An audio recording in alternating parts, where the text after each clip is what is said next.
สบายดีมื้อนี้จะมาแนะนำวิธีแก้เมียวเด้งเนาะแต่ว่าในขั้นตอนนี้มันจะมีอยู่ 2-3 ขั้นตอนเนาะเช่นว่าเรื่องเน็ตและก็เรื่อง VPN และเรื่อง Gmail เนาะก่อนอื่นแม่นเฮาไปเว้าเรื่องเน็ตก่อนเนาะเรื่องเน็ตแม่นถ้าว่าผู้ใดที่แชร์ VPN แต่ว่าใช้เน็ต Wi-Fi มันจะบ่สามารถใช้การได้เด้อเพราะว่าเน็ต Wi-Fi มันจะเป็นเน็ตที่ว่ามี IP จากเราเตอร์โดยตรงล่ะ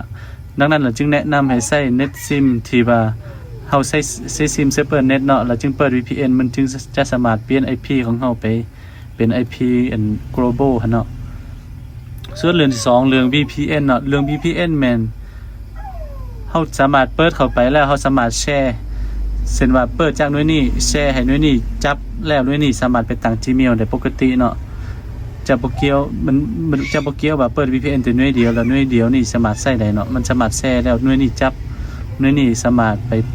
ตั้ง Gmail ต่างๆได้ปกติคือกันเนาะส่วนเรื่องที่3เป็นเรื่อง Gmail ที่ว่ามันจะมี2กรณีเช่นว่ากรณีที่1แม่น Gmail ที่ว่าเฮาตั้งแล้วเฮาใส่เบอร์แล้วก็ใส่ Gmail ใส่พร้อมเลยมันจะถือว่าสมบูรณ์แบบเนาะส่วนเมียวที่ว่าเฮาตั้งปะไว้ที่จะให้ลูกค้านั่นแต่ว่ายังบ่ทันได้ใส่เมียวใส่เบอร์มันจะมีการเด้งเนาะอยู่ในการเด้งกรณีนี้มันจะมีกรณี2กรณีเช่นว่า1มันจะเด้งให้เฮาใส่รหัสพาสเวิร์ดแล้วก็เบอร์พาสเวิร์ดเข้าไปเนาะแล้วมันจะมีเข้าไปใส่ตัวหน้าตั้งค่าแต่ว่าถ้าว่าเฮาบ่เปิด VPN เฮาเปิดแต่ตัว Gmail เข้าไปโดยตรงเลยมันจะเฮ็ดให้มันเตือนเบอร์ให้เฮาเซิร์ชเบอร์ลาวเนาะถ้าว่าเฮาเปิด VPN แล้วให้หน่วยนี้จับแล้วหน่วยนี้จึงไปเข้าตัวเมียวไปมันจะบ่เตือนมันจะให้เฮาใส่แต่รหัสพาสเวิร์ดของ Gmail ตัวนั้นๆแล้วเฮาสามารถไปเพิ่มเบอร์ได้ปกติเนาะอันนี้เฮาจะเฮ็ดตัวอย่างเข้าไปแล้วเนาะเฮาจะเฮ็ดแต่ละขั้นตอนเข้าไปเลยเช่นว่าเดี๋ยวนี้มันใช้แต่จะเปิดใช้เน็ตห้านก่อนเนาะเขาจะเฮ็ด2กรณีเช่นว่าเชื่อมต่อ VPN กับบ่เชื่อมต่อ VPN เนาะ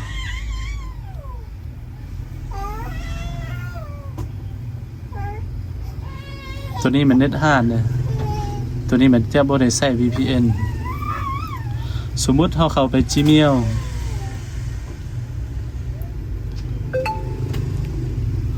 แล้วเฮาเข้าไปตัวเมียวที่เฮาตั้งเช่นว่าเมียวที่เฮาตั้งให้ลูกค้าเนาะมีหลายเมียวเนาะตั้งปะไว้แต่ยังบ่ทันใส่ข้อมูลเช่นว่าเบอร์โทรใส่เนาะแล้วเฮาใส่แต่เน็ตธรรมดาหั่นเชื่อมต่อแล้วเฮาเข้าไป Gmail จะไปเพิ่มเบอร์โทรใส่มันจะบ่สามารถใส่ได้เพราะว่ามันบ่ได้เปิด VPN มันจะเตือนมาให้เฮาใส่เบอร์ลาวเนาะเช่นยกตัวอย่างเข้าไปเนาะตัวนี้เข้าไปตั้งค่า Google Account แล้วมันจะเตือนเมลเด้งนั่นนี่นะแล้วเฮาล็อกอินเข้าไป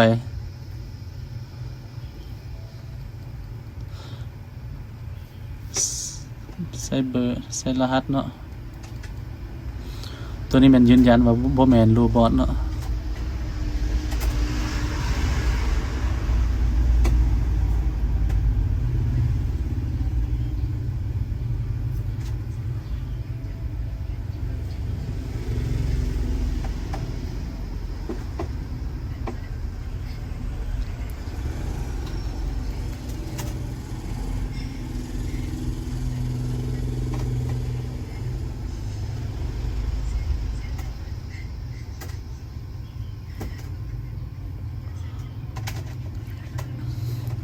ถ้าว่าเฮาบ่เปิด VPN แล้วเฮาเข้าไปมันจะเด้งมาให้เฮาใส่เบอร์นั่นนี่เนาะ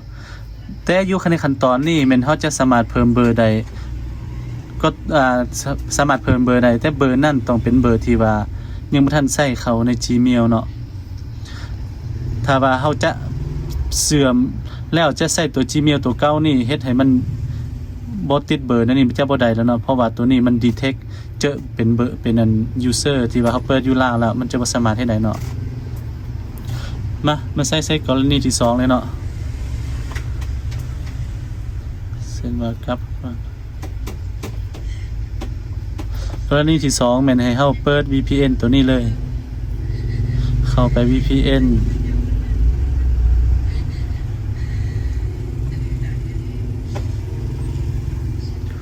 ไป proxy เลือกเป็น global เนาะแล้วก็เปิด start เลย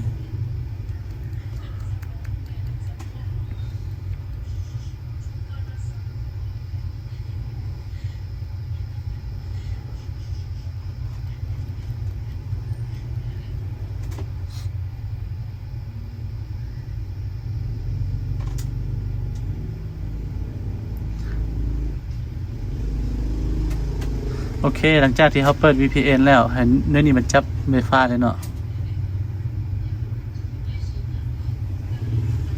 โอ้แชร์ก็ลืมแชร์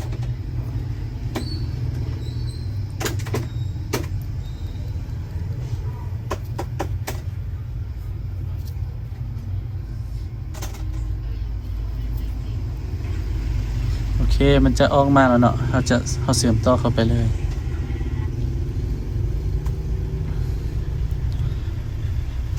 เขามา Gmail คือเก่าเนาะ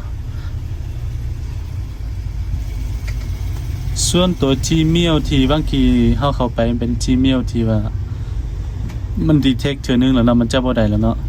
ตัวนั้นน่ะเขาจะเข้าไปตัว Gmail ไหมตัวที่เขาตั้งปะไว้นี่เช่นว่าตัว LK102 นี่เนาะเข้าไป Google ถ้าว่าเสื่อมเน็ตมันจะเข้ามาแบบนี้เลยเนาะเป็น VPN มันจะเตือนนั่นนี่ถึงมันเตือนเข้ากับใส่แต่รหัสเข้าเมียวตัวนี้แล้วเขาก็จะสามารถไปเพิ่มตัวเบอร์โทรอยู่ตัว security นี่เนาะเช่นว่าเบอร์โทรกับเมียวอยู่นี้มันจะบ่เด้งเนาะถ้าว่าเขาเสื่อมต่อ VPN แล้วมันจะบ่เด้งให้เขาใส่ตัวเบอร์ลาวเนาะถ้าเขาบ่ได้เปิด VPN เขาเปิดเน็ตทั่วๆไปมันจะเตือนให้เขาใส่ตัวเบอร์ลาวแอดเข้าไปเนาะดังนั้นถ้าเขาใส่ VPN แล้วตัวนี้มันเขาจะสามารถเข้าโดยมันบ่เตือนถ้ามันเตือนมีแต่ใส่รหัสตัว Gmail แล้วก็เข้ามาเขาสามารถแก้ไขได้ปกติตัวนี้มันเขาสามารถเพิ่มเมียวเพิ่มเบอร์โทรได้ปกติเนาะตัวนี้เนาะหลังจากที่เขาเพิ่ม2อย่างนี้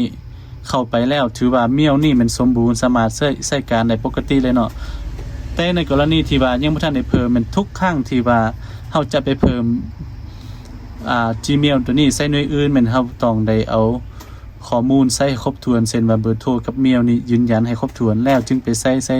หน่วยของลูกค้าเนาะมันจึงบ่เตือนขึ้นมาเนาะส่วนกรณีที่ว่าเตือนว่าของลูกค้าบ่มี VPN แล้วมันจะเตือนมันจะเด้งบ่ตัวนี้จะบ่เด้งเนาะถ้าว่าเฮาใส่ตัวเมียวกับตัวเบอร์โทรยืนยันสมบูรณ์แล้วมันถือว่าบ่เด้งเนาะมันจะใช้การได้ปกติทั่วไปแล้วเนาะสุดท้ายนี้ก็ขอขอบใจทุกท่านที่รับชมเนาะแล้วก็ผิดพลาดประการใดก็ขอโทษขออภัยเนาะขอขอบใจ